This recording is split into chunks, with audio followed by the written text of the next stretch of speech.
ஆப்பிரிக்காவில் ஒரு குறிப்பிட்ட சமூகத்தில் ஒரு அரசர் இருந்தார். அவரிடம் 10 காட்டு நாய்கள் இருந்தன.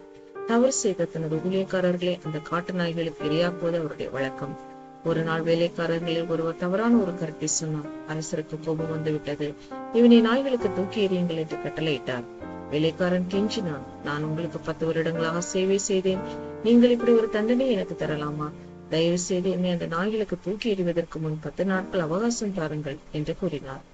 ராஜா ஒப்புக்கொண்டார். இந்த 10 நாட்களில் வேலைக்காரன் நாய்களை பார்த்து கொண்டிருக்கும் காவலரிடம் சென்று அடுத்த 10 நாட்களுக்கு தான் அந்த நாய்களுக்கு சேவை செய்ய விரும்புவதாக கூறினார். காவலர் குழப்பமடைந்தார். ஆனாலும் ஒப்புக்கொண்டார். அந்த வேலைக்காரன் அந்த நாய்களுக்கு உணவளித்தான், அவற்றை சுத்தம் செய்தான், குளிப்பாட்டவும் தொடங்கினான்.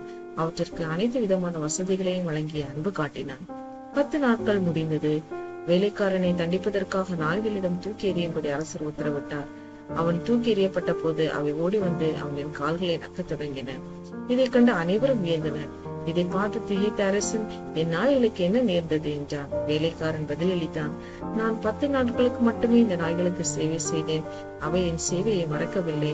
நான் உங்களுக்கு 10 வருடங்கள் சேவை செய்தும் என் முதல் தவறை கூட மன்னிக்காமல் நான் உங்களுக்கு செய்த அனைத்தையும் மறந்து என்னை தண்டிக்க உத்தரவிட்டீர்களே என்றான். அரசன் தனது தவறை உணர்ந்து வேலைக்காரனை விடுவிக்க உத்தரவிட்டார். வேதம் சொல்லுகிறது, மத்தேயு 18:21-22. அப்பொழுது பேதுரு அவரிடத்தில் வந்து, ஆண்டவரே, என் சகோதரன் எனக்கு விரோதமாய் குற்றம் செய்து வந்தால் நான் எத்தனை தரம் மன்னிக்க வேண்டும்? 7 தரம் மட்டுமா என்று கேட்டான். அதற்கு இயேசு, 7 தரம் மாத்திரமல்ல, 70 தரம் மட்டும் என்று உனக்கு சொல்லுகிறேன். ஆம், நம்மளும் எத்தனையோ பேர் இப்படி இருக்கிறோம். ஒருவர் செய்த ஒரு தவறுக்காக அவர் நமக்கு செய்த உதவிகளை எல்லாம் மறந்து அவரை வாழ்நாள் எல்லாம் ஒதுக்கி வாழும் எத்தனையோ பேர் நம்மளும் இல்லாமல் இல்லை. தவறு செய்வது மனித சுபாவம். இதை உணர்ந்த தவறுகளை மன்னிக்க பழகுவது மனித சுபாவம் தான்.